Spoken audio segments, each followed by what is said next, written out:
శ్రీమాత్రే నమః. ఏవో చికాకులు గొడవలు వస్తూ ఉంటాయి. అత్తగారికి కోడలికి మధ్య గొడవలు వస్తూ ఉంటాయి, భార్యాభర్తలకి గొడవలు వస్తుంటుంది. ఆ ఇంట్లో అనారోగ్య సమస్యలు ఎక్కువైపోతూ ఉంటాయి. చికాకులు, గొడవలు, గోలలు, అసలు ఎందుకు వచ్చానరా బాబు ఇంట్లోకి అనిపించేంత స్థితిలో కూడా ఇప్పుడు మనం తెలుసుకోబోయే ఈ స్తోత్రాన్ని గనక నిత్యం పారాయణ చేసినట్లయితే ఆ ఇల్లు చాలా అద్భుతంగా మారిపోతుందనమాట. ఏ అడ్డంకి ఉన్నా సరే ఇలా పక్కకి తీసి పెట్టేసినట్లుగా ఫలితాన్ని ఇస్తుంది. 8 శ్లోకాలు ఉంటాయి. ఇది సుదర్శనాష్టకం అనమాట. ఎవరికైనా సరే ఒంట్లో బాగుండకపోతే సుదర్శనాష్టకం చేశాము అని అనుకోండి, వాళ్ళ ఆరోగ్యం కుదుట పడుతుందనమాట. ఎవరైతే సుదర్శన భగవానుడి యొక్క అనుగ్రహానికి పాత్రులు అవుతారో వాళ్ళ దగ్గరికి మృత్యువు కూడా రావడానికి భయపడుతుందట. అంత అద్భుతమైన స్తోత్రం అనమాట సుదర్శనాష్టకం. సుదర్శనుడిని ఏ విధంగా స్మరించుకున్నా సరే మనకి మంచే జరుగుతుంది. పరమాత్మ ఈ లోకంలో అవతరించినప్పుడల్లా అనపాయనీయకు శ్రీ లక్ష్మీదేవి కూడా స్వామి వెంట ఉండి అవతరించారు. అలాగే సుదర్శనుడు కూడా భగవానుడితో పాటు అన్ని అవతారాల యందు వెన్నంటే అవతరించారు. కొన్ని అవతారాల్లోనేమో ప్రచ్ఛన్నంగాను, ఇంకొన్ని అవతారాల్లోనేమో ప్రత్యక్షంగాను సేవలని అందించారు. వరాహ అవతారంలో ఎలా ఉన్నారనుకుంటున్నారు? భగవంతుడి కోరలి యందుండి హిరణ్యాక్షుణ్ణి సంహరించారు. నృసింహావతారంలోనేమో స్వామి యొక్క నఖాల్లో వ్యాపించి ఉండి హిరణ్యకశపుణ్ణి చీల్చివేశారు. పరశురాముడి అవతారంలోనేమో గండ్రగొడ్డల్లోనూ, అలానే శ్రీరాముడి అవతారంలో శ్రీరామచంద్రమూర్తి బాణంలోనూ, కృష్ణావతారంలో ప్రత్యక్షంగానే స్వామివారి దగ్గరే మనకి కనిపిస్తారు కదా సుదర్శన భగవానుడు. అలానే వామనావతారంలో స్వామి యొక్క పవిత్రమునందుండి స్వామికి దానం ఇవ్వకుండా అడ్డుపడడానికి ప్రయత్నించిన శుక్రాచార్యుని నేత్రాలని పొడిచివేశారు. అందుకే పెరియాళ్ళ వారు స్వామిని కీర్తిస్తూ ఒక మాట అంటారు, సుక్కిరన్ కన్నై తురుంబాల్ కెళరియ సక్క రక్కై అని శుక్రాచార్యుని నేత్రాలని దర్భతో పొడిచివేసిన సుదర్శనహస్తుడా అని స్వామిని కీర్తిస్తారు పెరియాళ్ళవారు కూడా. అసలు సుదర్శనుడి యొక్క అనుగ్రహం ఉంటేట ఐశ్వర్యాన్ని కోరుకునే వాళ్ళు ఎవరైనా సరే స్వామివారికి జపం చేసిన, హోమం చేసిన, పారాయణ చేసిన వాళ్ళకి ఐశ్వర్యం వస్తుంది. రోగపీడితులు కూడా స్వామివారికి హోమం చేసిన, జపం చేసిన, స్వామివారిని స్మరించుకున్నా సరే వాళ్ళ ఆరోగ్యం కుదుటపడుతుంది.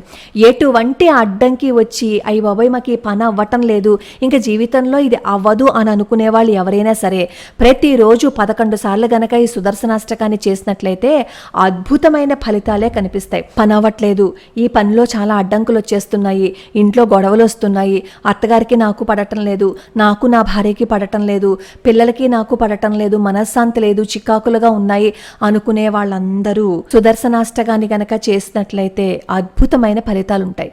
ఈ సుదర్శనాష్టకంలో 8 శ్లోకాలు ఉంటాయన్నమాట. దీనిని వేదాంత దేశికాచార్య స్వామి వారు రచించారు. తిరుపుట్కుళిలో అంటువ్యాధి ప్రబలిపోతుంది. అక్కడ ఉన్న వాళ్ళందరూ జ్వరంతో బాధపడుతూ ఉంటే వాళ్ళని రక్షించటం కోసం శ్రీ వేదాంత దేశికాచార్య స్వామి వారు ఈ స్తోత్రాన్ని రచించారని చెప్తారు. అత్యంత మహిమాన్వితమైన స్తోత్రం అనమాట.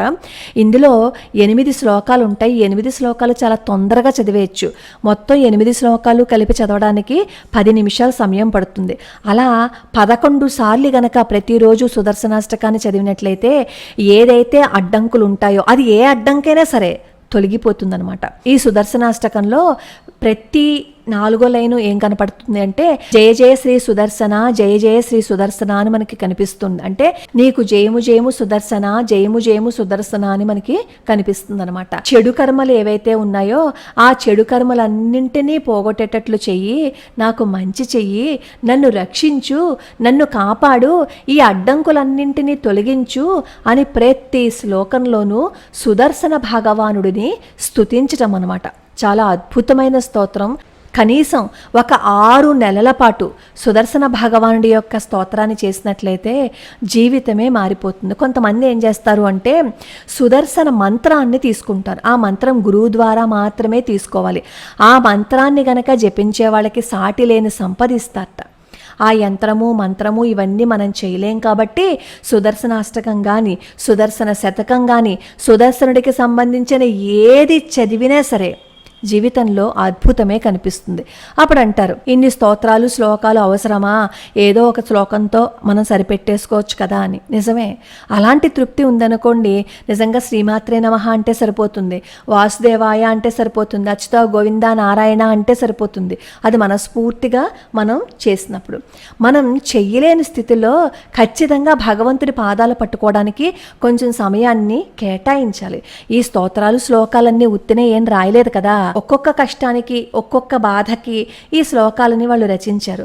వాళ్ళు రచించి ఇచ్చారు అంటే ఆ బాధ నుంచి బయట పడిపోవడానికే కదా వీళ్ళందరూ మనకి శ్లోకాలు స్తోత్రాలు ఇచ్చారు. ఏమీ చదవకుండా ఏమీ చేయకుండా మన కర్మ మాత్రం తీరదు. కనకధారా స్తోత్రంలో కూడా స్వామివారు అమ్మవారు మాట్లాడుకుంటూ ఉంటారు, వీళ్ళ కర్మక్షయం అవ్వలేదు, ఈ కర్మక్షేమం అవ్వలేదు కాబట్టే దారిద్ర్యాన్ని అనుభవిస్తున్నారు అంటే శంకరాచార్యుల వారు అక్కడ ఒక మాట అంటారు. ఏమనంటే, వాళ్ళు తినడానికి ఏమీ లేకపోయిన స్థితిలో ఒక ఎండు ఉసిరికాయ ఉంది, అది వాళ్ళు తినచ్చు, తినకుండా వాళ్ళకి ఉంచుకోకుండా నాకు ఇచ్చారు కదా, అప్పుడే వాళ్ళ కర్మ క్షయమైపోయింది కదా, అది చాలదా నీ దృష్టి వాళ్ళ మీద పడ్డానికి?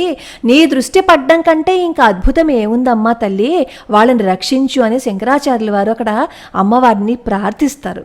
అంతటి అద్భుతమే జరుగుతుంది కదా. మనం కూడా అమ్మవారి పాదాలు స్వామివారి పాదాలు పట్టుకుంటే మన కర్మక్షేమ అవ్వాలి అంటే ఏదో ఒక మార్గం మనకి దొరకాలి. ఆ మార్గాలే ఈ స్తోత్రాలు శ్లోకాలు. మనంతటా మనం నేర్చుకుని మనం ఆర్తితో భగవంతుణ్ణి పిలిస్తే భగవంతుని అనుగ్రహం ఎందుకుండదో చెప్పండి. మనం కూడా ఇంకొకరికి సేవ చెయ్యాలి అని చెప్పి అనుకుంటూ ధర్మ మార్గంలో వెళ్తూ భగవంతుడి పాదాలు పట్టుకున్నట్లయితే ఖచ్చితంగా భగవంతుడి అనుగ్రహం ఉంటుంది. మనం ఏమనుకుంటాం, నేను చాలా శ్లోకాలు స్తోత్రాలు చేశాను, ఎవరిని బాధ పెట్టలేదు, అయినా సరే నా జీవితం మారలేదు అని అనుకుంటాం. అది తప్పు. మనకిగా మనం అనుకుంటాం, నేను ఎవరిని బాధ పెట్టలేదు, ఎవరిని కష్టపెట్టలేదు అని. కానీ వాక్కు ద్వారా మనం ఎన్నో కర్మలు చేసుకుంటాం, అది మంచిదైనా చెడైనా సరే. ఇంకొకరు అనవసరంగా మనం మాటలు మాట్లాడుతున్నాము అంటే అది మనం చేసుకునే చెడు కర్మే. అలాగే భగవంతుని మనం కీర్తిస్తూ మంచి మాటలు మాట్లాడుతున్నాము అని అనుకోండి, అది మనం చేసుకునే మంచి కర్మ అనమాట. మనకి తెలియకుండా ఎన్నో కర్మలు చేస్తూ ఉంటాం. ఆ కర్మలన్నీ క్షేమ అవ్వాలి అంటే భగవంతుడి పాదాలు పట్టుకోవాల్సిందే. ఈ సుదర్శనాష్టకాన్ని కనుక నిత్యం రోజుకి 11 సార్లు చేస్తూ పానకాన్ని గనక భగవంతుడికి మీరు నివేదనగా సమర్పణ చేసుకున్నట్లయితే భగవంతుడు ఆ కష్టం ఏదైతే వస్తుందో ఆ కష్టం నుంచి బయటపడిపోయే మార్గాన్ని మనకి చూపిస్తారు. లోకా సమస్త సుఖినో భవంతు, సర్వే జనా సుఖినో భవంతు.